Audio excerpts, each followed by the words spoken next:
the public don't even know. So when they went to do the New York Pro, or the show that they did, Matt was there with Nick. Yeah. He walked in the gym and saw Quentin. He's like, "Oh, I didn't realize you were training at this gym, rally." And he's like, "Yeah." He's like, "Okay, well, just send the pictures as normal. We can continue." But he was with Nick, totally with Nick. It was the show that him and Martin did, and Quentin looked shit. Spoke to him, did it all by text, all email, that sort of stuff. He got home and received an invoice from Matt for half his travel, half of his hotel, half his flights. He fucked the peak up. He looked awful, super unhappy, and he still sent an invoice. No way. Yeah, she was like, "This is stuff that obviously people aren't aware of, but shit like that, it adds fuel to the fire, doesn't it?" Yeah. Bodybuilding's been mental this week. He's been fucking sour, hasn't it? Yeah, mate, hasn't it? Just has been sourness all over the fucking gaff. Yeah.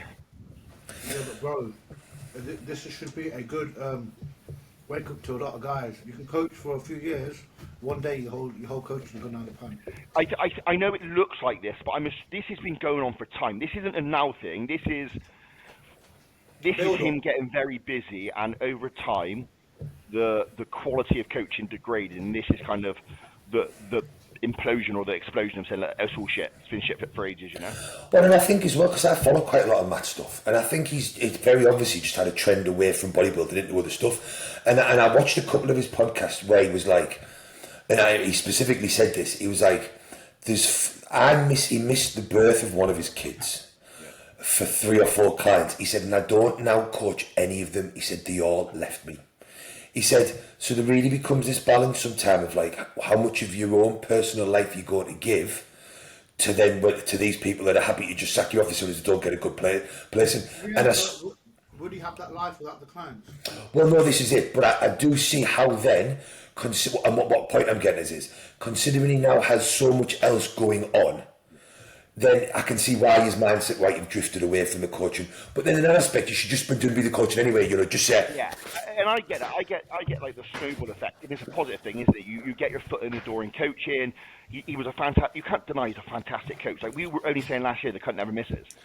But then when that snowballed into, I know you did. You used to, were a big fan of him. But then when you get into the business side of things, you've got shares in Raw, and it's really successful. You're formulating that stuff. What he should have done is just said, a year ago, I'm out. Step back, I've got shit. But instead, he's carried it on. But that could have been a positive. That could have been trying to look out for people he likes, like Sean, Nick, and all those sort of people. But he should have just pulled the plug down rather than let it get to this stage now where everyone thinks he's a shitbag. Because he doesn't come across to me as a guy that would slack on his work to prepare. Like, again, obviously none of us know him, but from watching the way he's always worked and the stuff that he does, he seems like a very on-the-ball fucking guy. And I can't. And again, it's one of those things that shit rolls downhill. Once one person starts saying something, everybody. Because I mean, I've seen posts from Justin Compton and from all sorts of people saying, "Listen, when we worked with Matt, everything was fucking bang on." And you don't, you know, the other thing is you don't know how people have been as clients, and then has the service they got represented the way they are as a client? Because there's also no denying that if a client is always late with checking, and this is an argument about excuse or not, but if a client's only giving you 50%, can you be constantly expected to give 100%? Well, they're paying you, so technically you should be. But I can also see from a psychological aspect. You know, in the real world, as coaches, that's not. I don't. I'll say it. That's the case. If you're giving me 25%, you're getting 25% back. Like I know you're paying me, but it's an impossible task to give someone 100% that gives you fuck all back. It's like a client who checks in, and you obviously you know what to put on a check-in. Progress good, progress here, weight here, bowel good. Someone checks everything okay, yes, okay, and they dropped weight. You're like, oh, bro, thanks, mate. Now I've got to talk to you for 25 minutes. Yeah. And it just gets rid of the fun. Just tell me the date. Or when they send you pictures with body weight, I'm like, what's this, bro? Like, I'd rather the data than your fucking pictures, mate. Like, send me the fucking form line you need to fill out, and then we'll go from there. Yeah. I also think the Matt thing it wasn't as it seemed. I think he said he wasn't coaching. And the way social media made it look, everybody left him. I think the way it seemed from what Sean Clarida and that said is he said he wasn't coaching anymore. I don't think it was the case they all left. But I can't imagine Sean Clarida and all these boys were paying. No, they weren't. Oh. No, they weren't. I think I remember someone saying that he didn't pay for coaching. I can't remember who it was. Can't remember. Because again, I can't imagine Matt wanting to go out on all that bad reeks either. Like his reputation's just took a big old fucking knock. Like the kid is one of the best coaches in the world, and in terms of his results, his track record is fantastic, and it is just a shame that for whatever reason, like the progress Nick's made under Matt has been nothing but fucking unbelievable. Yeah, Hilly, let's be honest, brother. Anybody My can mum, coach Nick. my mum Yeah, and your mum could prep a Nick Walker. I just see, Aralina could prep. see, you say that, right? But I've followed Nick for a long time, right? And in his early days of bodybuilding, he didn't make progress and look like he has done over the most recent few years. Like, from what I remember, he was missing all of the time. He wasn't in shape. There was this off and that. So what I mean is, from a whole aspect, Matt managed to turn him from someone that was missing all the time, not getting where he should have been, to going to just on a sort of Zoom pattern. And there's no doubt about the kid's track record is fucking superb. And I just think now, for whatever reason, Nick hasn't made the Olympia. Last year wasn't Matt's fault. This year could have been anything. Sean came second again, which again is not a fucking bad fate. And now all of a sudden he's tarnished as being a fucking terrible coach. Where Sean wasn't beating Kieran no matter what the cunt did, really, was he? He could have turned up looking better than ever with a fucking third head and a sixth bicep, and he's still. Oh man, Kieran's smoking everybody on the fucking planet. You know what it is? It's in that video where Nick Walker's deleted it, and Matt's there like, oh yeah, it seems as if Nick does better in a high stress situation.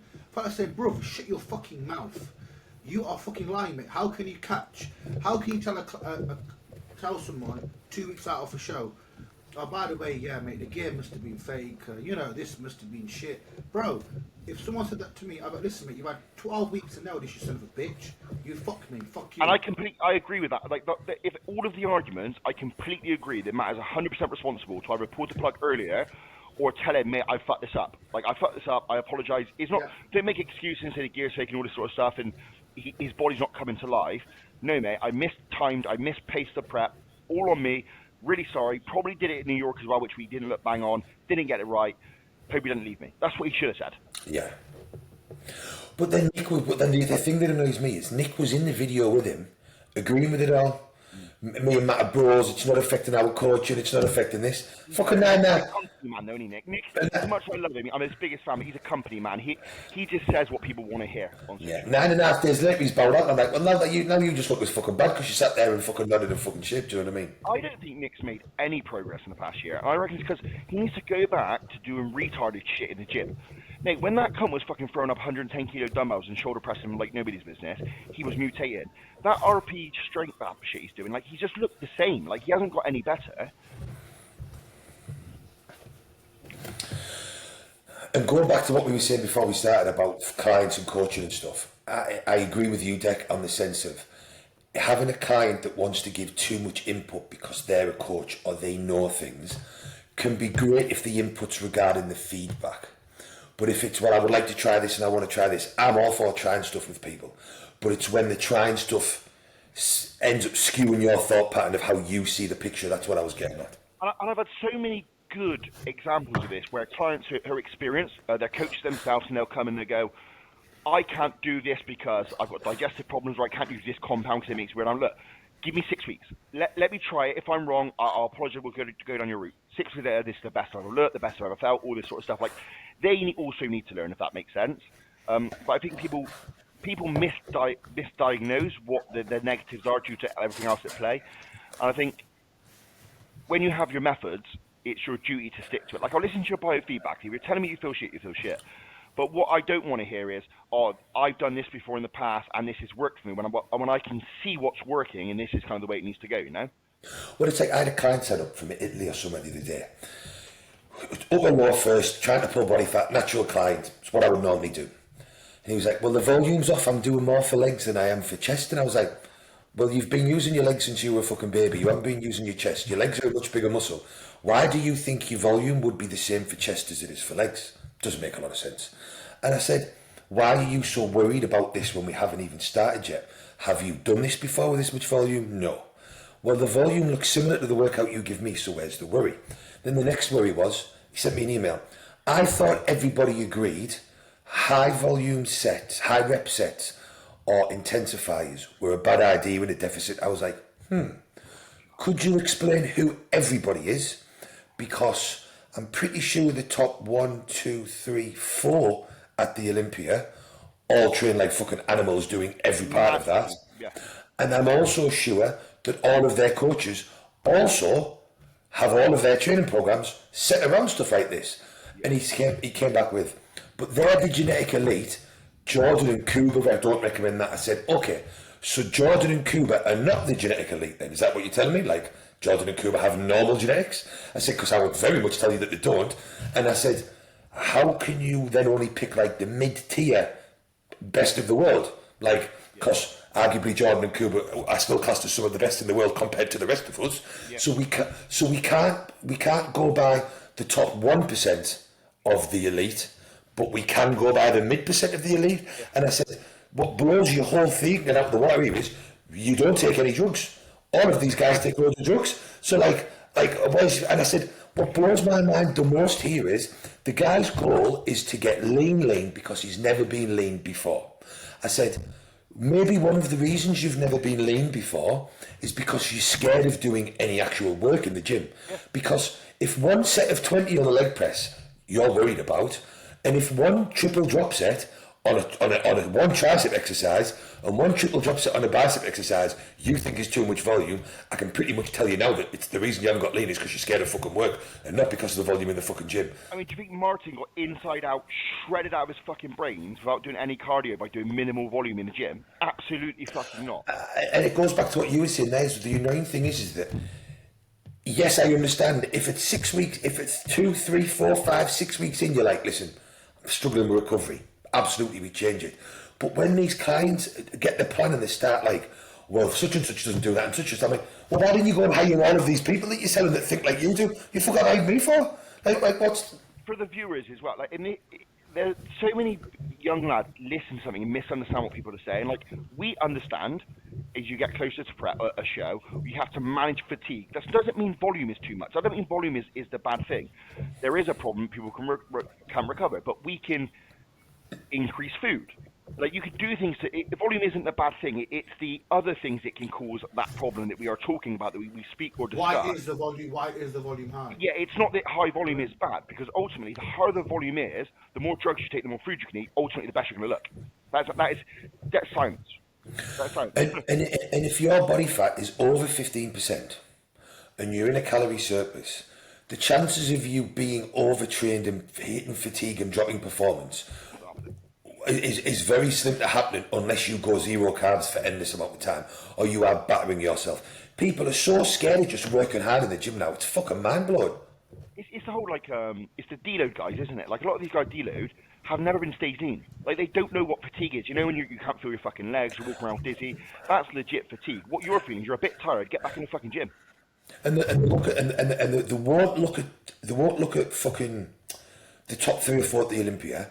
They'll go and look at Jordan or Kuba without realising that the Jordan or Kuba are probably putting more into their actual work sets than the top guys at the Olympian, because that's the way they fucking train. But they are lifting so much weight in these specific sets. The chances of them needing a deload and hitting a fatigue level is way higher than most other people. But that doesn't make it the only way to do things.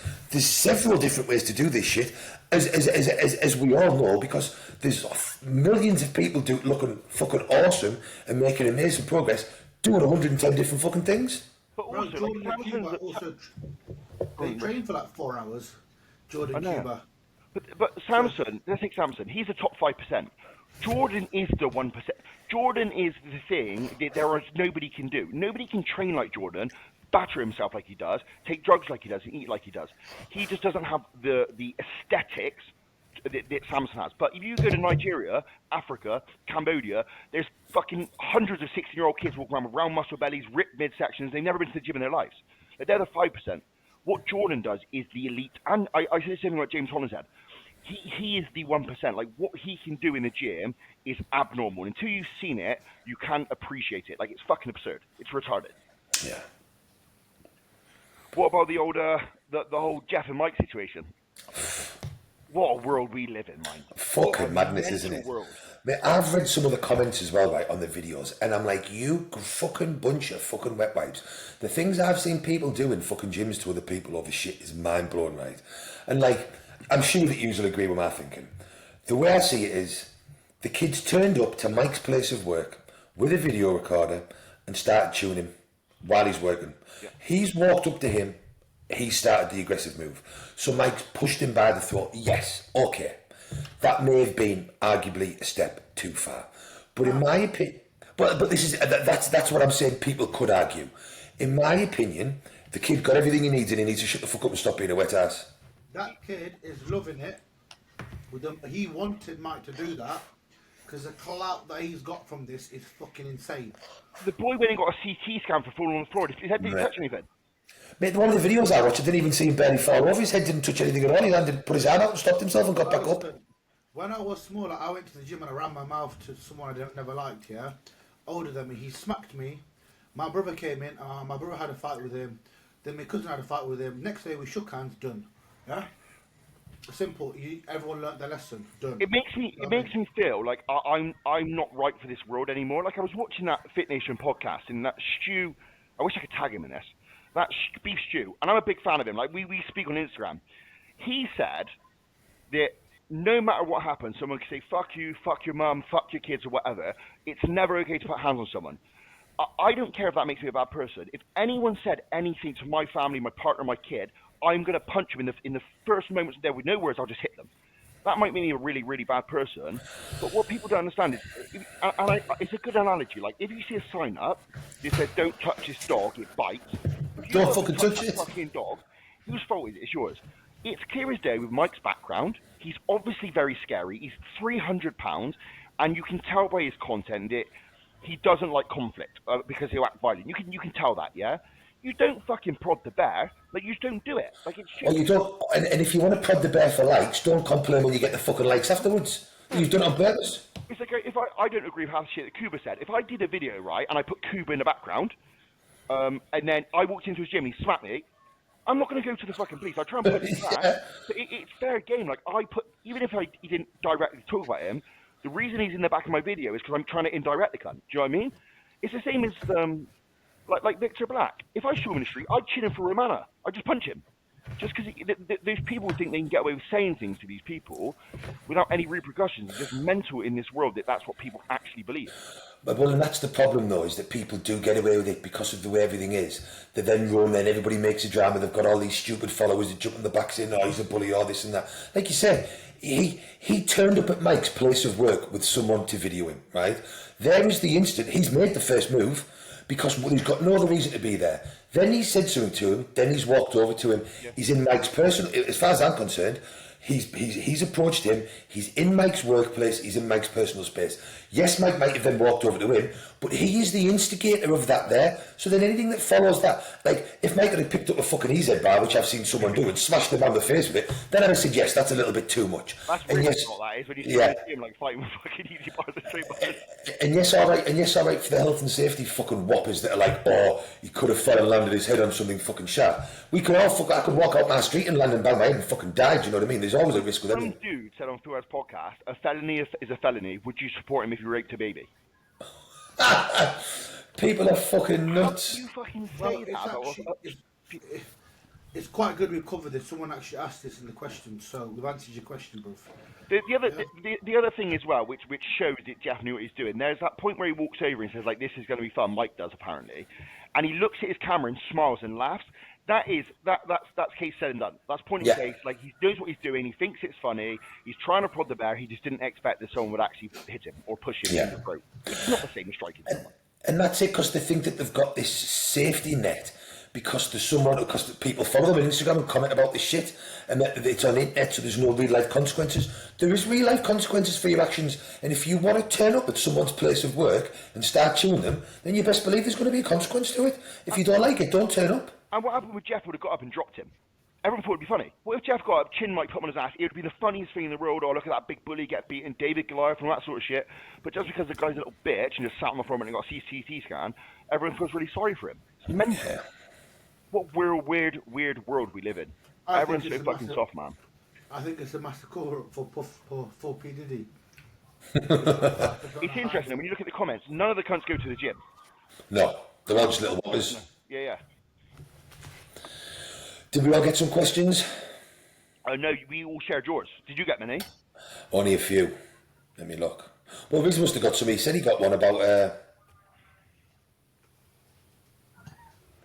Let me look. Come on, see all. First question. So, as we've already been speaking about Ben and his prep and whatnot, which he looked great for, by the way. I know he wasn't very happy with the way the show went, but I thought he looked fucking great on stage. I took some pictures of Ben, and I thought he looked fucking... I know he wasn't happy, but he looked fucking superb, I thought. So Ben says, when can I feature on the podcast?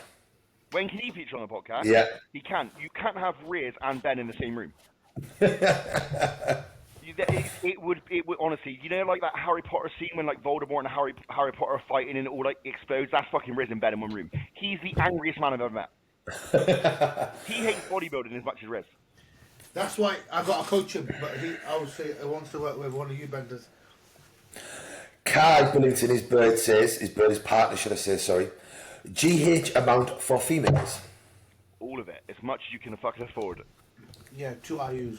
Yeah, I was watching a podcast, that Fit Nation podcast today, and you know that Classical Queen's on? She's on there sometime. Yeah.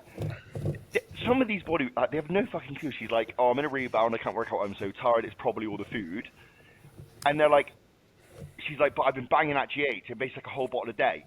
And I'm like, that's why you can't stay a fucking weight. Don't use calories of growth when you're mad, bitch. Nothing to do with the carbohydrates. I've been buying a bottle a day. I would normally start females off with 2 IUs, sometimes 1. But for me, if you're at a TR, if the doctors are prescribing a G growth hormone replacement dose, it tends to be, from my experience, 1.5 IU usually to start. So, and that's in males, but I believe it's in females as well, 1 to 1.5. So I think for us as athletes, we always want to be above a replacement dose if we're going to take it. So I'll usually go 1.5 to 2 IU to start, and again, like Dex said, like, and we say the same with male dosing. There isn't really an upwards limit of this to a common sense perspective. So I would have no issues with a female going sort of 1.5, 2, 3, 4 IUs. And I also think as well, if for AIDS patients, it's way higher than 1.5 IUs. I think it's like 5 IUs a day or something.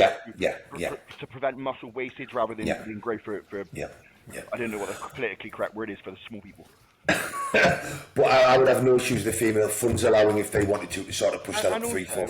For people who are intimidated by the cost, like 100 IUs, if you were to do 1 IU a day, like, it's cost effective. It's not cost a lot of money, and you will get a fantastic response. But you'll stay leaner, you'll look better, your sleep will improve. Like, it's really an amazing drug. It's not great for building muscle. I stand by that. But in terms of an aesthetic enhancer, I don't think there's anything better, personally. And I know and have worked with, I know of a lot and have worked with a few models, both male and female, that live off the stuff and swear by it, as well as so. And we know in America, actors and celebrities live off the fucker because of the skin benefits, the hair benefits, you know, to your nails, to your skin, to just how you feel and how your skin looks. So there's many positives there. But like I say, with no real negative sides, and particularly at the dose we're talking about, 1.5, 2, 3, in my experience, you're not going to see any negative impact. The only thing for a female I would potentially say is some growth hormone makes you hold more water than males. And even at 3 IU, some Chinese growth will make us as males hold water. Now for someone our size, if we see 2 or 3 pounds from GH, 4 pound even, it'll add a fair bit of fullness, we'll feel good, we'll feel big. But if that same amount of food went on a female, you're going to feel a bit more puffy. And don't listen to Riz, he knows nothing about growth hormone, only use Baltic. No, obviously because look, listen, if you use growth, I honestly think, the added water will only go to the right places, in my opinion. It doesn't, this whole I'm holding water bullshit, I just think it makes you look better. I find, and I agree with that, and I will say this, the shittier generics, if I say 2K Trope as an example, I don't know what it is, I don't know, it's because I hold the most fat in my midsection, but it really blurs the detail in my midsection more than anything else. But if I use like the Omnitrope which you ran, or the Baltic, I don't get that in any way, shape, or form, and it does go to the right places. So I think the Omnitrope, mate, oh my god, bro, that shit puts me to sleep, bro. I will say, and you're going to hate me for saying this, I put the Baltic back in, and there is no look at difference in any way, shape, or form. But the only thing is, I can actually stay awake in the day now. Yeah, because it's fake fart. I would sit down on the Omnitrope with my food, and I'd wake up an hour later. Bro, the Omnitrope, I take it in the morning, and I'm like, yeah, man, Do I want to stay asleep today, or do I? It hits you, doesn't it? It really gets you. Fucks Yeah. Yeah. Every day at like 12 o'clock, I'm like, I have to take my modafinil to stay up. Next question. EQ to be run alongside 300 mg of test and 900 mg of nandrolone. Is this wise, or would you pick another compound? Well, we don't know about your history, my brother. But you can't say that. Don't be that guy. We're better than that. Yeah, we're better than that, Riz. You're not a You know geek. you're famous in the industry now, and you're making millions, and everyone knows who you are. But come on, we're not going to be those guys now. We're still going to try and do that. I was actually walking down my town centre with my dog, yeah, and it's actually a big hill. You couldn't get up the hill. Now all these birds see me with turbo, and they're like, "Fuck yeah, that's Riz the engineer, mate." And there was a big tsunami, and me and Turbo got washed away. But you can't say that. Deer come and kick your ass. The shit I chat to D every day, bro. I would say if I was looking to run that cycle or have someone run it because they felt better on high nandrolone, then I would say EQ is the best compound to use, because for most people it controls estrogen way better than other drugs, and you are likely going to have a lot of estrogen on 300 test and 900 nandrolone. Yeah, I was going to say, like, I would be running, personally, this isn't what I say you to do, but I'd be running around 500-600 mega EQ. I was going to say 450 to 600. But again, we don't know you. That's just what I would never personally run 800 mega with nandrolone. That's nuts to me. But I know other people, you, Jordan, have had fantastic results from it. Right. But that's what I would be doing for sure. If I was actually going to run that type of cycle personally, which I have done in the past, I would keep my test at 150 and then 900 nandrolone. Now, for me, and I don't know why this is, but when and I'm sure Jordan experienced the same, when I ran high nandrolone and very low test, although I knew my estrogen was high, the estrogen didn't seem to have the same effect in terms of size. Yeah, as it would if I was running 900 test and 600 nandrolone. That's a very simple way, a good way of explaining it. I didn't seem to make me as watery and as puffy and the same effect as the high estrogen from high test, which scientifically makes no fucking sense, or not to me because I'm not that clever. But, and again, it goes back to what Riz was saying, sort of, you've just got to base this on how you respond. In terms of just controlling estrogen, EQ would be the logical side for me there. But I would be tempted, again, based on my experience running high nandrolone cycles, I would just run 150 test. That's enough to cover your TRT base, and then you're using nandrolone for everything else. I would go in at 600, 700, 900 mg nandrolone, and I would just see how I felt. If I felt my estrogen was too high, if I was really watery, if I was really puffy, then I'd be adding in 300, 400, 500, 600 mg equipoise. You see me, I think it'd be a lot more logical just to do 600 tests, 300 EQ, 300 DECA. That's what I would. That's what I if would I do. was. That's what my cycle would look like if I was speaking to a client who would like to use an nandrolone for sure. Because obviously, what's his total dose? What's his 1200 mg. Yeah. And then what he said, what would you put EQ in at? Yeah. He's just asked, yeah. Let's say that gives him 1.5 gram total load per week. Yeah, I would definitely split that. I'd take the test up high. But I would say, mate, I'd take up the test to like 750. Well, I think that's just a hard DECA. test, 300 MPP or DECA, and then I would keep the EQ at like maybe 300-400 then. As we mentioned before, I run EQ at 2-to-1 ratio all the time. Bro, I honestly can't lie. Since using DECA this year, for a while now, so when I was working with Nathan, we switched to it, bro, and it's the best I've felt in fucking years. There's But no don't- massive spikes, nothing. But don't forget though, some people, and like me and Jordan, felt great on the higher nandrolone lower test, and there's no doubt about it. There are some people that just feel way better and grow better from those ratios. So this guy might be one of those people. Yeah, for sure. Next question. Rounding bulge at the base of the stomach even when lean. How to tell if it's bloating or genetic? You're not lean. What is it? I'm pretty sure I seen this question after another coach, and I think there was another one after it, and I think he still had. I might be wrong. Let's carry on, Hilly. Yeah, carry on. So the question is, a rounding bulge at the base of the stomach even when lean. How to tell if it's bloating or genetic? So basically because I get this from some clients and consults, so basically what I'm presuming they mean is, the bottom of the stomach is always distended, and it looks like they're bloated. So his question is, could it be a genetic thing, or is he bloated? And then I suppose how to tell. Is it a man?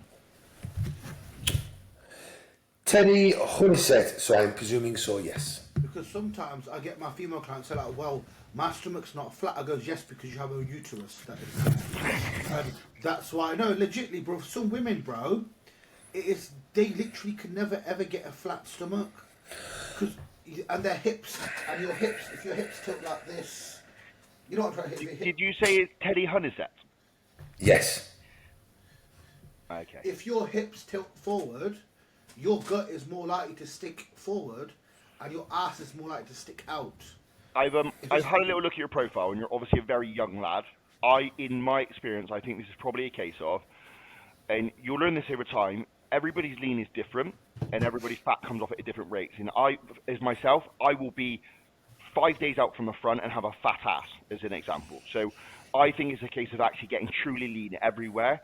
And I should imagine what you're talking about is that little fat pocket that a lot of men have, especially when they've never been. Do you know when they hold that fat pocket around the bottom? And I think once you really get that off and you're lean everywhere, I think potentially you may see that, because you're still obviously very, very, very young. I highly doubt it's a bloating thing at your age, because we all know everything. If it was bloating, my man, you'd be in a lot of pain. Yeah. Legit bloating. The other thing for me to tell is, if you can suck your, if when you stand, for a lot of people when they stand relaxed, everybody's stomach protrudes a little bit, and I think I've had clients where they're like, my stomach's protruding at the bottom. I'm like, listen, even when I'm sure lean, if I just stand there nice and relaxed and stop, my stomach still distends. It's not washboard fat. No one's stomach, or not many people's stomach, is completely fat, even if there's no body fat on them. I wish I had more of like a power belly. Does that make sense? Like where, you know, when your abs are like hard and it just sticks out a little bit when you're relaxed. I just got shit flat abs. That's my problem. But usually, if it's bloating, you will feel bloated. It'll feel like there's something pushing in. You might have some gas, some curdling noises. Yeah. It's the other thing is it there? I would do a 24-hour fast. Yeah, if it's still there the next day, it very much be genetic. If your bowel movements are fine, I would argue that it's not distension. A lot of people's bellies hang out because they've got a very weak the muscle behind your abs. TVA. Yeah, because that's why this year, last show that I did, my stomach was flat as fuck, because I made sure I was doing vacuums every night, doing planks, I was doing loads of ab work, leg raises to make it really strong where your core, and the big one, and I've clocked this with loads of people now, a lot of the guys with the big bellies, they breathe out of their mouth a lot. Yeah, I agree. They sleep, and you realise the guys with the smaller waist, they always breathe through their nose. Like, I sleep at night, I never breathe from my mouth, always breathe from my nose, always. It's very much a case of a lot of people just walk around with a relaxed. Yeah, but terribly, yeah. Like Milos says, do your abs to your spine. The but problem is some people's abs look better when it's distended. Does that make sense? Like some people look better when the abs are out, some air in. I think when you have your air out, you allow your belly to protrude a lot more. See, because I was a fat kid, I've always had good practice at holding my stomach in. So I'm always holding my stomach in all the time. The other thing is, I've been able to hit a vacuum since I could walk.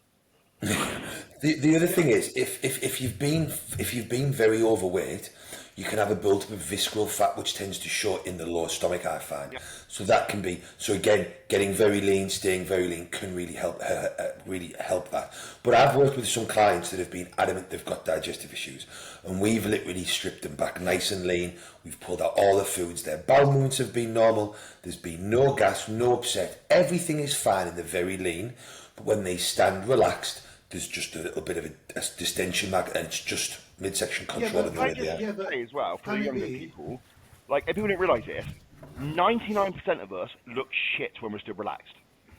Like, there's only a few bodybuilders that have very round muscle bellies, look very good when they're still relaxed. It's not very often you see someone who can just sit there, relax, drop all air out, and just look good. It doesn't happen. I honestly think as well, though, the big thing is about how your hip is positioned. I agree. Yeah? Because if your hip some people tilt back and put their belly out. Yeah, is it back? Oh no, sorry. If you tilt forward, hips forward, your belly's normally in. If your tips back, you put your belly out, like a duck. Yeah, and then your arse is depending on You get them black gal. Yeah. That hips like big bundas. Yeah, exactly. Now. Play bongo drums on that shit. I'm just trying to see if I've got a video where I'm lean where you can see it. Yeah, but yours is because you have a really, really, really well developed abs. No, I mean, what I'm trying to say is, do you know, You never really take a video, do you? It's stood relaxed when you're very, very lean. I'm just looking to see if I've got a video where, because if I'm with you, I'm never letting it hang. I'm always controlling it. Does that make sense?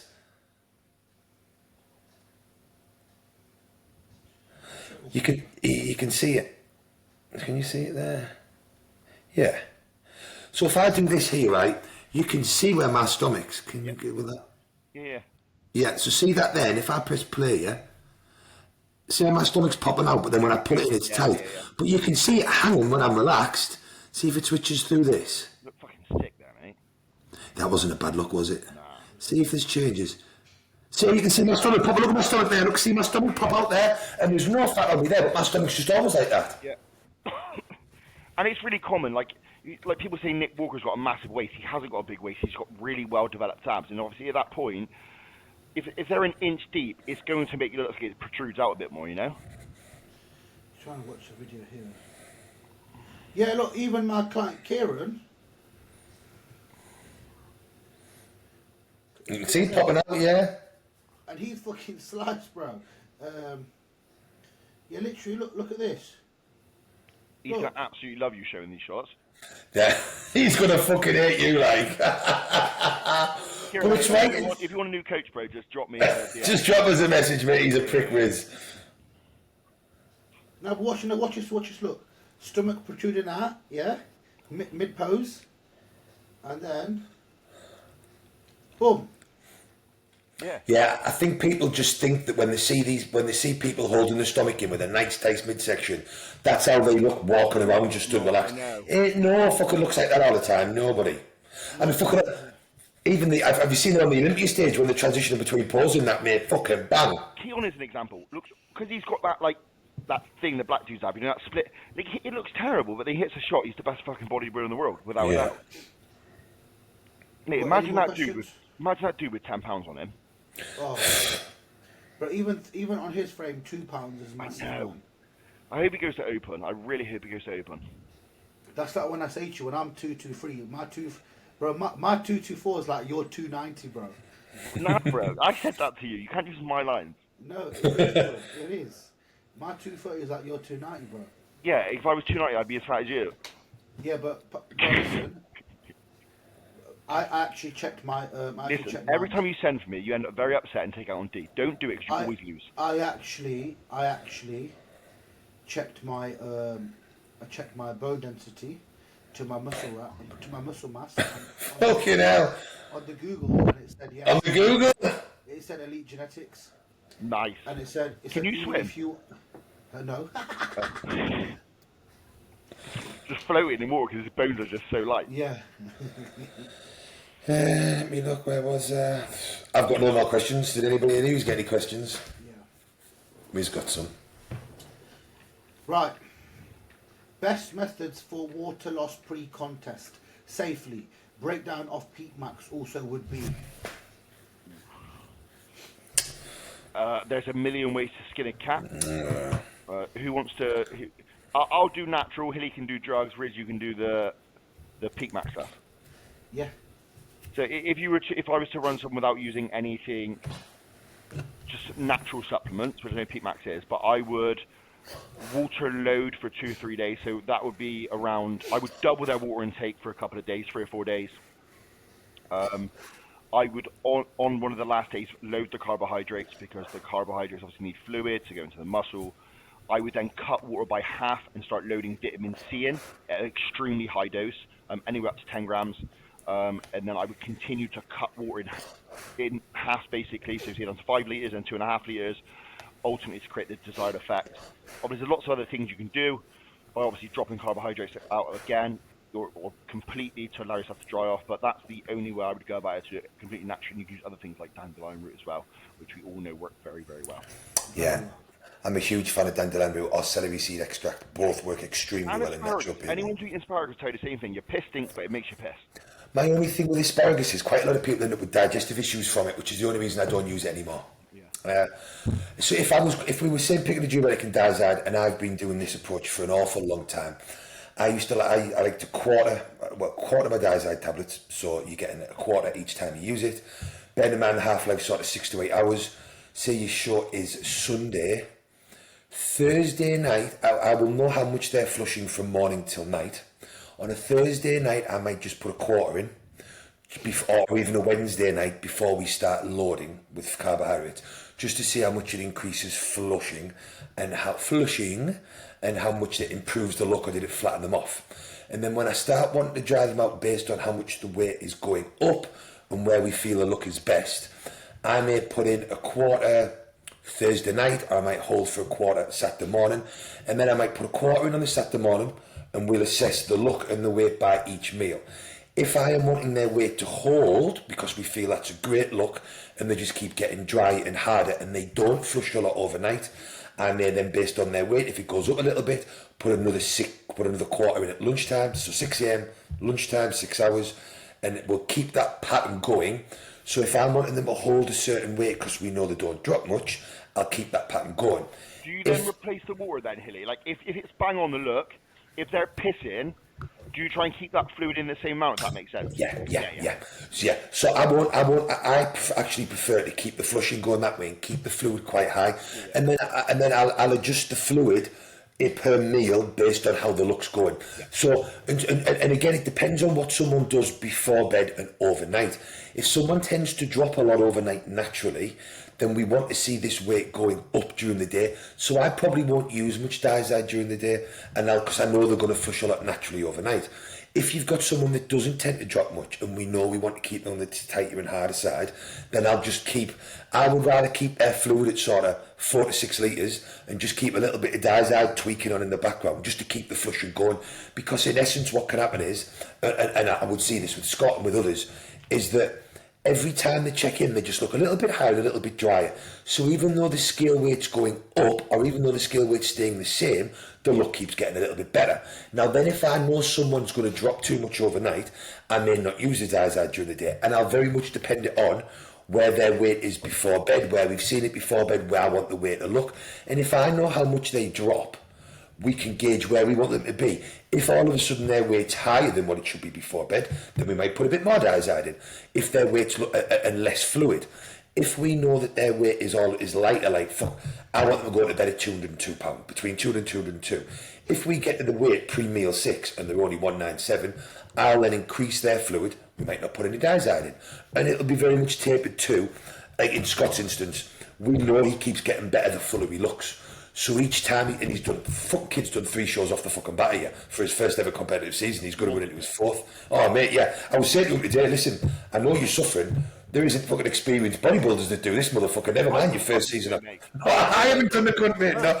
So I was trying to explain to him that you're suffering because most people don't do this shit. Yeah.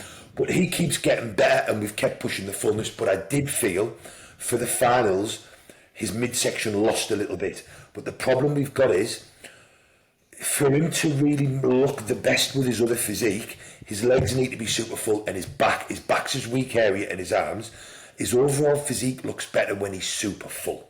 Which means there's such a fluid on his midsection. Yeah, so it's then trying to find the balance, and it's trying to tweak the load of how do we get all this fullness without losing the midsection and that fine line.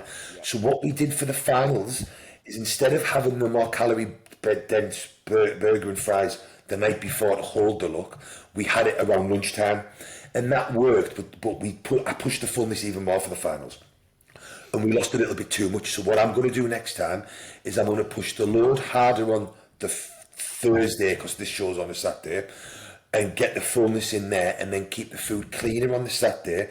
Probably push the Diazide a little, because we only did a quarter AM and a quarter PM last time. I'm going to only take a quarter in the morning, but then depending where his weight is compared to where it was last time, I may put a bit more dyes in it to dry him out harder. So try and get him as much fullness possible, and then give his midsection more time to clean out. I will say, that show that I seen him at, I don't think he could peak any better. To me, he looked bang on there, like so good. So good. A bit of Scott's issue is, he constantly looks at pictures and he just focuses on his weak parts. So that PCA look was nuts. But instantly he was like, Hilly, the stage pictures are awful, my midsection looks huge, my arms look shit. And I'm like, whoa, Scott. For one, you just won. Okay, so you can't look that bad. And his feedback came back, V-tape was awesome. I was like, Your midsection can't look fucking huge and blocky, kid, because they said you had a good V-taper. But we then tried to see, with it being the finals, was like, we're not going to get any leaner in a week. So let's see what we can do manipulating the load. This time we've got 2 weeks, so we're digging a bit further down. Then I'm going to try and tweak that load again to see if we can keep that amount of fullness, but I really want that midsection back to where it was. Yeah. So anyway, that's enough waffle about the Diazide. Riz, peak max. I don't know what is there to discuss about the peak. Riz, Very harsh. That's what I will say. Excuse me. The full dose, I would say, is more aggressive than the micro doses we all run at Diazide. Like I can't think of a time in my experience I've had to use a full Diazide. So I like Hilly said, we can switch it on and off for 6 to 8 hours every single time, and I kind of know that's going to work. With Peak Max, I've explained this before with one of my clients, it actually spoiled the look because I kind of followed the instructions on the tub, which I know people don't do, I get that, but it flattened them off drastically. Thankfully, this was a mock load. So, yeah. Bro, what I do is, that dosage, I completely blanket what it says on the tub, yeah?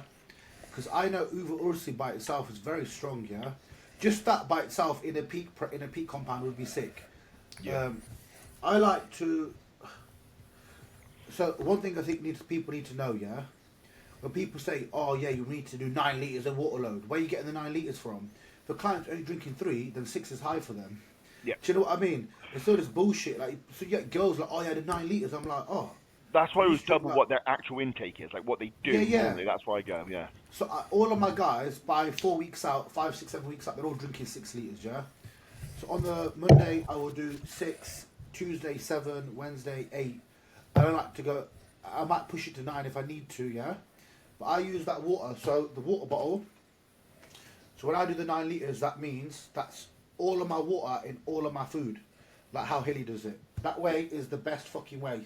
Because this other way of drinking the water, and you're having fucking 5 litres of fucking cream of rice and fucking water. Yeah, you're legit. drinking like 17 litres of water, bro. So I use that one water bottle. So I will literally have all my clients, get fucking, let's say we need to drink 5 of these, yeah? Oh, so you get fucking 5 of them, that's what you put in your kettle and you warm that up, you bastard. Yeah. And you're going to have that in your cream of rice. It blows my mind how many people still get that fucking wrong. Oh, mate, it's mental. I know. Well, and those supposed to be in excess of 100 grams. You're talking 500 ml of water every single time. It's mental. But so what I do is, I like to build the peak max up. Let's just say 1 tablet in the morning, 1 tablet in midday, 1 tablet at night. But what I do is, bro, I'm gonna be straight up with you guys, yeah? I like to use my eyes a lot. Now, when I seen Kieran on show day, I kept grabbing his skin on his stomach. And once that skin stopped going, as it stopped going in really quick, I knew, right, it needs a little bit of water. Yeah. Because he was getting very, very dry. So the skin, when you pull it, like a cat, if you pull their skin and it doesn't go straight back in, that means it's dehydrated. Same with the human, yeah? You should be able to pull the skin, and you know what I mean, it just... Elastic. Absolutely, yeah. And a male's midsection is the perfect giveaway if they're peaked. Because they get that tall kind of like elasticated skin on their midsection. You pull it, and when you let go of it, it doesn't go back in. It goes in slowly, and then it spreads. But what I like to do is I like to load the water, use a little bit of Peak Max as we go, monitor the drop-off, then load them. Then I'll use more Peak Max on the day after the load, because you load them, let them hold that food. Then use more Peak Max to flush it. And I actually like to reduce salt the night before the show. So I will do first 2 meals 2 grams, the next 2 meals 1 gram, and the last 2 meals 0 salt. Yeah. Then I'll use a Diazide here, 1/8 of a dosage. I feed them.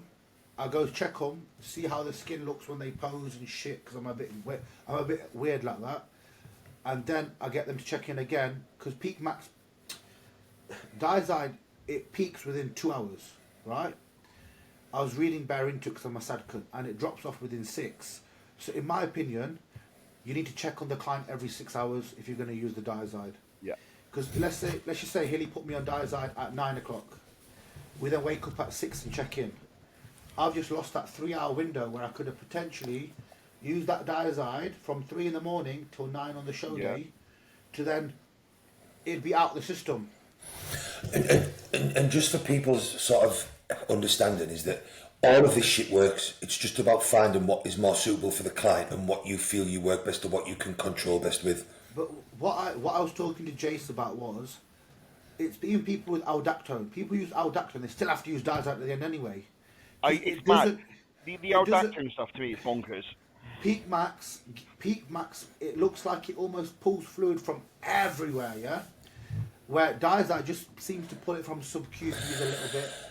I don't really ever use Peak Max. I can't remember. I think I've used it once or twice in the last couple of years, and because I always kept feeling that it took away from the look.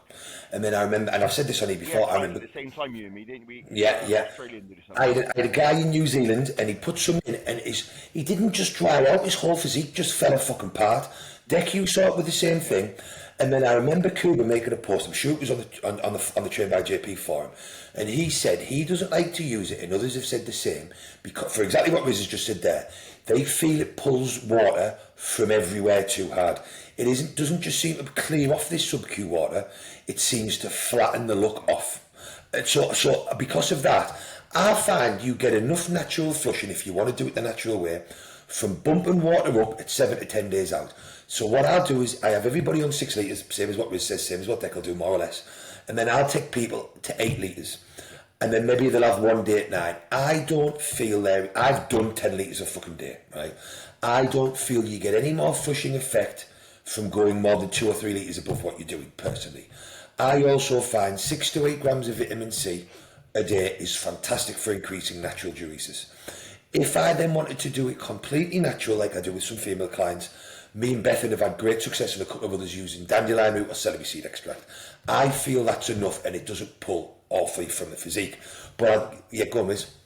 What I find is, when you use the Peak Max on someone you never tried it on as well, I don't know how they're going to react, yeah? Because it pulls so hard, it flattens off the physique, yeah? And now it's looping in the back. And now you know if you carb load them, let's just say on a Saturday night, again for a big meal, they are not going to wake up in the morning with that right look. I think it's the electrolyte. I think it pulls the electrolyte. I don't think it's the water. I think it pulls the electrolytes very fucking hard. Yeah. Sodium potassium, I think it flushes very, very bro, hard. Bro, you've got to remember, these natural diuretics are not potassium sparing, bro. No, but dandelion root will always come with potassium and sodium in. If you look at the capsules, they always have a dose to replace that. But they're not potassium sparing, yeah? They flatten out the physique too quick. You then try to load the physique, and what happens is you can't actually flush it fast enough because the Peak Max doesn't work like a diazide. It hits hard and it gets it out. It gets it done, and it's fucking gone. And you know no longer I've got to fuck with that variable. It's done. You know what I mean? And the other important thing to know is to understand is all of these things work, but sometimes it's about finding what makes more sense for the client.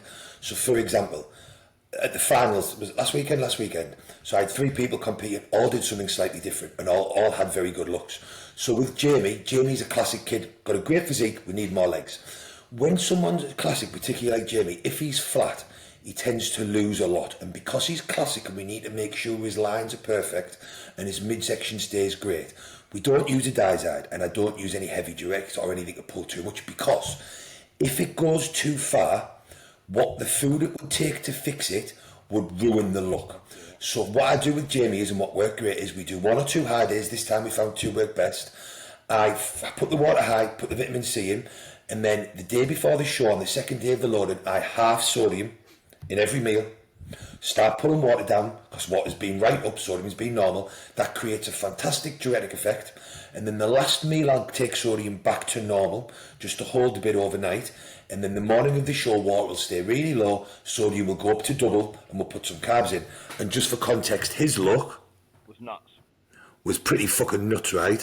Whereas Hayden, who does is a Masters competitor, unbelievable look. So with him, because he's a bigger guy, yeah. Fucking I don't know. He's fucking old timer, old school G, bro. And because he is a bigger guy, but we know he's going to be against even bigger guys, and his condition, we used a diuretic, and we know we can put more food in him. So we used diazide, and we did 2 days of loading, and his look, yeah, exactly, was just as nutty. So sometimes it's not about what diuretic protocol you feel works best for drying out. It's what works best for that client. And really, as a coach, you should have the knowledge and experience to be like, well, do you know what it is? Maybe using the diuretic that I use for everybody else isn't wise for this client, or maybe, and you should have this bank of experience so that you can find what suits best for the client. Kenta in Japan, same thing. We don't use diuretics with him. He's a slighter guy. They're very funny with the drugs that you can get hold of in Japan for some reason. So there's certain things you can get off the doctor, no problems. Other things are very hard to come by. So I've always used a similar thing to Jamie because he's classic. We want to keep his lines. We want to keep his shape. We do a high day with a sodium pull. Little bit before bed works fantastic for him. He ends up crispy, ends up dry. And you need to be able to know different ways of doing things to find what works best and gives the best look for that client, and what, if something goes wrong, how you can then tweak it to bring things back just in case. I would say the majority of people do not need to use a direct. Like, if you're hard and ready, for the 5% they give you, just don't gamble it. There are a specific, I'm one of them, I need a lot of food to fill up. I always do. So they're always going to be a little bit of tidy at me, if that makes sense, because nobody's putting 3,000 grams of carbs in over 3 days and not going to have some sub-Q fluid after being so fat for so long. But if you're one of those guys who looks really good running into that show like a week out, like, don't think it's going to improve you by so much it's worth it. Like, Ian Valliere is an example. Keeps his water in at 8 litres all the way up to the show, and he drops a quarter of dives in right at the end. Like, Scott's the same. Do you know, I was saying he needs to be full. So we need to use some Dizard because we've got to keep pushing the food. So we've got to keep something to keep him flushing down. Because otherwise, we'd never be able to get enough fluid. We'd never be able to get enough fullness in and keep him dry. Yeah, exactly. So that's the same as what Dex said. So that's where you've got to find what works best for that person that gives the best overall look. I think one thing that is the most underrated thing in preps or backstage or peak. Provider on it 300 milligrams. No, that definitely works. You see, like when I was at the show on the weekend, I seen guys do jam and fucking honey. Oh, yeah. All I went to Kieran was, I went, brother, step behind the curtain. I'm going to turbo swole you right now. Turbo swallowed him 45 minutes before stage. He was just posing. As me and D were dream tanning him. Your muscles are activating as you're touching on, getting warm, yeah? And all we did was, I made a drink of fucking half a scoop of turbo pump, the turbo hydration formula, yeah? Because I thought all we need now is fluid to push all of the carbs that are in the system from 24 hours around. So I thought I'd go sip it and pose, we're going to tan, sip it, pose, tan a bit more. Once I found the look, I goes, all right, stop, go, we're done. Yeah. That's all you need, bro. And I've had fans, like Ben, obviously, we ran that turbo swole in that show. The difference in look is fucking bonkers. And I think if you can use a supplement to give you a bit of fullness without having to gamble with food and the potential to spill in, it's absolutely the way to go. 100%. Bro, let me just put it this way, yeah? We all know the number one thing that's going to fuck your stomach up is taking a pre-workout. Yeah. That's going to... Bro, this is not me bigging up the product, yeah? Obviously, everything we make is something that I would think, oh, me Hilly can use this, or me Deck can use this, oh, this will make a lot of sense here. That's why everything's made like that, because we're trying to buy... I can't believe you've made something that's topped Twin Turbo V2. Turbocharged V2, yeah. What you want, the Turbocharged is better. It's way better. I told you. It's mental. And the glutathione, mate, I'm telling you now, bro, the sleep that I've been having, it's different. It's like deep. Bro, I'm not lying to you, and I swear to God, I didn't know it'd be this impactful. I just want to message you saying, hey up, bro, this is someone I don't really know that well. He goes, hey up, bro, I've been using your glutathione for about 6-7 days, and my skin's cleared up. Yeah. Because that I think that's it. I feel like healthier. Does that make sense? But what I'm trying to say anyway is, yeah, if you can bypass digestion, running flat, bypass your digestion like they used to back in the Nolotol, turbo swole as much as you need, a little bit of hydration, and let the chemicals do their job, because they will pull fluid. Trust me, AMP, ATP, arginine, injectable citrulline, it will pull fluid into the muscle. Yeah, massively. They all will. Yeah. Pin it in your head out, it's nice and easy, and listen, you're not going to get a better pre-workout. We microdose 2.25 mil in every muscle group. Scott put it in his lats and his somewhere else, and he was adamant Scott has a real problem connecting with his lats, and putting that in allowed him to pause way better, way fucking better. I think that is the way though. If you can, and you're a new coach, or I still do this now. I rather rock him flat. I rather rock him flat, bruv. I've never tried. I rock think him some full. physiques Fuck can that. definitely get away with it. And obviously, everyone always forgets, well, you're going to get a chance to pump up. People look at this like, oh, I look shit. So now you're going to pump up, move around a little bit, it'll come to life. Bro, just pose, man. Everybody's physique's different as well. Like we know, like Deck falls apart if he's flat. Dan Bastic falls apart if he's back. Bigger guys, more muscle. I don't, for whatever reason, my physique just does not flatten off. The amount of times I've said these two pictures, one of my mates, and they're like, how do you look like that when you fucking not eating any food? Like, I remember even like 8 or 9 years ago, I was prepping one of my mates, we were both in the gym, and we were both depleting, and we were both being on 0 carbs for like 4 days. And my dad was there, Brandon, the guy that owned the gym, the couple of this, we were pausing, natural light coming through. And everybody was like, you look like you've been fucking carb loading for days. Like, and my mate would just look like a sack of shit. My body just doesn't flatten off. And that's just the way some people are. And it's all of these things that you've got to take into account to make what you're doing particular for that person. I also realised in this picture here with Martin, yeah, that's the best picture I've got of me, Martin. That day I did 1 protein meal, 1 50-gram of carb meal, and I did 4 litres of water.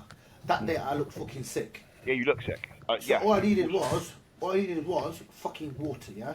But you did load pretty hard the day before, though, that night. Yeah, but no, this is like beginning of peak week. Okay. Oh, sorry. Like, I thought it was the one on stage where we okay. This is at your gym. Yeah. That look there was fantastic. That's the day I realised we did the load on the Saturday. Yeah. That was on the Tuesday. And I was like, fuck, I look mint. All I needed was the water. Yeah. Everyone says and everyone forgets this in peak week.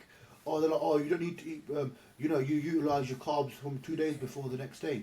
Which is fucking true. You don't eat something the night before and use it straight away. If you're a person that wakes up like me, it's fluid. It's not glycogen, it's fluid. Like you put 150 ml of water in, pose, you see the difference. Well, I was watching a podcast the other day that had Phil Viz and that Kylie, I think is it. That Kyle's a clever kid. And they were both saying what they do is, if they're not sure about a client and the client's feedback isn't great, do you know when a client's like, I'm flat, I need food, because we all know those clients. The first thing they'll do is give them 500 or 750 ml of water and say, come back in 45 minutes, send me pictures again.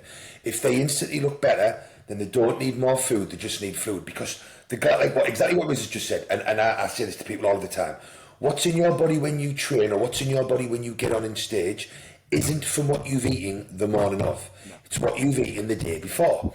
So if you've had carbs in Thursday, Friday, Saturday for a Sunday show, and you wake up and you make you feel flat, it is likely that you just need the fluid to go in for the glycogen that's stored to do its magic. You don't need more food. And an easy test is to put the fluid in first. Bro, think about it. Diazide is flushing water and salt. So all we need to do is replace water and salt. That's it. That's exactly it. We're not flushing glycogen. Exactly. Do you understand? No. But I was going to say one thing though, really important, yeah? I did many preps with Hilly. This is no knock on Martin, this is no knock on anything else. I've done many preps with Hilly, and never after a show did I ever have a headache. I would always go home, oh, sound bro, in a bit, I'm having a pizza, sound, chat you tomorrow, bye. And I'd be sweet with the peak max, bro. Yeah, you were bad, weren't you? My client Sean, nasty headaches after this prep. Me, myself, bro, I was fucked. Nasty You were in a bad way, weren't you? Bad way. He's It's going because to die. He's me telling he's going to die. Yeah. I think what happens, bro, is your potassium and your sodium so fucked, yeah, and it's still pulling. Just can't balance. You're trying to eat. You're trying to fucking drink water. You try to drink electrolytes. You're like, oh fuck, I don't know what am I low? Potassium. I think that's. I honestly think, like, if you think over this last year, whether it's been Harry Harris was fucking ill after his prep, the kid at the weekend after, there's loads of people in bad ways after their fucking preps, feeling terrible, like what you were is, and I do think that it's ironically it's the natural fucking diuretic peak max or something on top of everything else. Like, don't cut fucking water. Like, it's mental. Like, the fact that, like, that big lad, he wasn't drinking for like 14 hours or something. Like, he's a fucking 280-pound bodybuilder. What are you doing? Yeah, this is where people have gone wrong, because I cut the water, but I always tell Hilly with the meals, I will still say, all right, lads, 100 ml of water with that meal. Yeah, but I'll Even cut though the I've got water amazing the water. morning of the show, like you said, and I'll microdose the fluid in with the food. Like I only put 150 ml of water in with 50 gram of carb. Like if I'm dropping those rice cakes in, a little bit of food just to carry it through. Big fighters don't even do that. Like it's mental. Bro, I think the peak max thing, I think Martin's nailed it when it comes to do the peak, because he does nail the peaks. Yes, without a doubt. Mate, all of his peaks look fucking nailed on. Everybody. He's known for I that. can't But wait to see him land that heck rules. Nathan, Yeah. can't wait. Oh, mate, he'll nail him hard. He already looks fucking sick now. But I think with Martin, he's got that nailed, especially if you're a bigger guy like Lewis Breed. You need peak max, you need aldactone, you need everything. Goes back to what we were saying. Like if that cunt's eating what fucking 3,000 gram of carb a day and something like that. Like it's mental. Martin will feed you. Martin will feed his clients like no man. I think that's my preferred way. Like make sure there is no risk of not being full, and then use a direct tie up. And then drag the cunt out. Yeah. But that's one thing I learnt with Martin was, he's got such a good eye, and he will explain to you what he's doing it and why. He'll be like, "Come here." He'll touch you and be like, "Okay, we're a little bit too flat. We're gonna do this." Which is why he nails all his peaks, because his eye. It's all like what you said. It's all about your eye, Yeah. and that comes with banks of experience. The amount of times you see, like when Dex see me at that Two Bro show, I look fucking sucked off. Awful. But as soon as we put the water in, and the overall I look even better, yeah? Because I drank more fluid. Yeah. And my legs expanded, my fucking back I expanded. was just worried you weren't going to put fluid in. That's what scared me. I was like, mate, you ain't got a vein in your body. I think the cutting water thing is good. Because in the morning it gives you a solid look where you are fully dehydrated. And then you just drip. How I like to do it is, I want them to wake up almost flat. And I'm just going to drip feed, little bits of water, a little bit of carbs, and then that meal before stage, a little bit of salt. I haven't had anybody this year or last. I don't think. I can't remember the last time. Have less than a litre of fluid before they got on stage. Yeah. Not fucking one. Not one. Yeah, I think I gave Kieran like 500 ml that day, but they were on early that day though. Yeah. Yeah. I desperately need a piss. That should be right. Are we done? We've done an hour and 10 minutes. Have we got any more questions? Someone asked their pre-stage pump-up methods. I think I'm still going to say sip the water, pose. I don't like the whole training shit backstage. I think it's about bullshit. Yeah. I think it blows the muscle, bro. I think it just depends on I think if you're a bigger guy, you need to pump up more, and it depends how your body responds. Some people look better getting a bigger pump. Like Dan Bastick, when Dan Bastick sends me pictures of him flat, and then an hour or two later with fluid in the pump, the difference in his whole look is night and day. Where I think for some other people, they don't look better pumped up. And some people. That though, Phil Viz mentioned this. It's a style of training and the way you're genetically like disposed. So like, if you're someone who doesn't naturally hold glycogen very well, but you train to hold glycogen, so higher volume, more carbohydrates in the muscle, that sort of stuff. Those people that look like that in the gym, he mentioned Dennis James, I think, as an example. He's the sort of person that would need to be pumping up like he's in a gym session. Yeah. Other dudes who look fantastic, just walking around and train quite low volume, they just don't need to do it. They just pose. Yeah. Bro, I really, really like Phil Viz. I like him as much as he can be a prick. He is an extremely clever guy. He is. His only issues when they ask him a question on the podcast, it's like he beats around all of these bushes. Yeah. Say, oh well, you shouldn't coach if you don't know what you're asking and shit. Yeah. And it's too much. He doesn't let his ego let go of his ego. He's got one of the best brains in bodybuilding. I don't doubt that for a second. He's just a fucking raving lunatic. Oh mate, but I think someone asked a good question here, and I think this is aimed at. Do you think Neil Andrews? That's Neil Arms, sick. Neil Arms is on TRT. I actually think he's on TRT. Yeah, 100%.